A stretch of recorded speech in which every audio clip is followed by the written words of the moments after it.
Everyone dreams about living an uncommon life, but how we define that dream is very different for each of us. And for most, it's a lifelong pursuit. Welcome to the Uncommon Life Project podcast. We're going to introduce you to people who are living that life or enjoying the journey to get there. We're going to also give you some tools, tricks, and tips for starting or accelerating your own efforts to live an uncommon life, a life worth celebrating and savoring. Please welcome your hosts, Brian Dewhurst and Philip Ramsey. Good afternoon, ladies and gentlemen, boys and girls, and children of all ages. This is the Uncommon Life Project podcast, and I'm your host, Brian Dewhurst. And I normally don't intro us, but my co-host here today... It's Philip Ramsey. I don't even know He's how in to shock right now. I'm in shock. I feel like we should slow clap somebody in. I don't know. Well, we're doing a lot of different things with the podcast this year. We brought in Aaron Kramer as a host, co-host, and we're introducing simple steps, and I want to do a better job of the old alley-oop.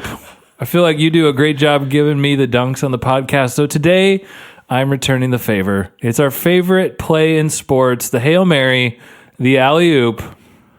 That's where we're at. So today we have a simple step for you today. Philip, tell our listeners what it is. Yeah, I think for me, it's just making sure that you're healthy before you try to help other people. Or trying to make sure, like this is the analogy I always use, and this is the one that kind of like made me think about this a long time ago. I was taking a lifeguarding class, which we're in Iowa.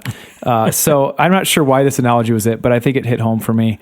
And they said, if you're ever saving somebody in the ocean, again, we were in a pool, not even like a lake, and you come up to a coral reef and you're saving somebody, you always throw the victim in front of yourself and have them take the brunt of the force of the reef instead of you. And like culturally and like my humanness doesn't, like that's not natural for me. Right.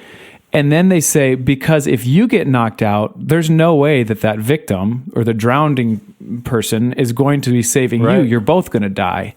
And I think the same analogy goes for when you're on a plane. Who are you supposed to put the mask on first? Yourself. Yes. But I think they say that because that's just not human nature to do. And in doing so, I've seen a lot of people play this out where they don't stay in a healthy spot and they throw themselves in front of things, or they keep saying yes to people and they never give their best to the people that really need it the most, or even themselves. Yeah.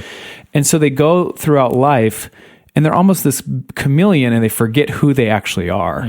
Instead of like, no, it's important that you stay healthy. You understand who you are, and then you can help way more people. Yeah. That's a simple step that I need to be hearing constantly. Right. So totally agree. I've heard that analogy. You've used it so many times. Oh, man. So for our listeners, what is the action step of That's good. I'm not healthy? What do I do first? Yeah. I think it could be so much of just like stop the noise, put down the phone, and like just sit in a quiet place for a second, if that's you. Like Brian and I are very different. Mm-hmm. Brian actually is very he's not an E, he's an I. Introvert, not extrovert. I'm an extrovert, not an introvert. And so for Brian, it looks different than me. But for myself, I would say that I put a lot of reprieve with my wife and I. Like if she and I can just have time, it's just her and I, it gives me a ton of life. That might not be for everybody. And then also, competition is a huge thing for me. Teamwork, and I play ultimate frisbee every Wednesday night when it's nice out. And these guys are like counselors for me in that I stay healthy, and even my wife sacrifices some big things so I can go to ultimate frisbee and stay, I guess, my tank filled. Yeah. But so it's many different facets that I think, and it's different for everybody. But for me, it's not even sometimes I know when my tank is low, for using that analogy. Right.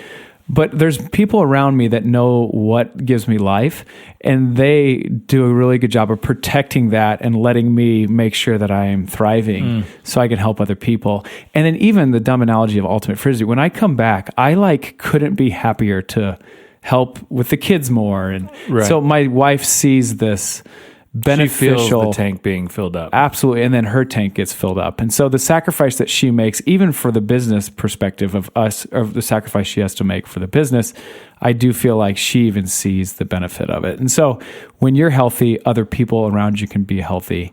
And then maybe when you see other people around you like not being healthy, you might want to be internally focused, like, hey, maybe I'm not healthy, you know?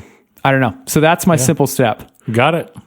Thanks for listening. All right. Do you want to bring us out, or do you want me I'm trying to remember how you do it.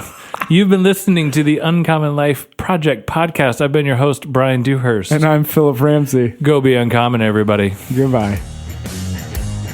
That's all for this episode of the Uncommon Life Project, brought to you by Uncommon Wealth Partners. Be sure to visit uncommonwealth.com to learn more about our services. Don't miss an episode as we introduce you to inspiring people who are actively pursuing an uncommon life.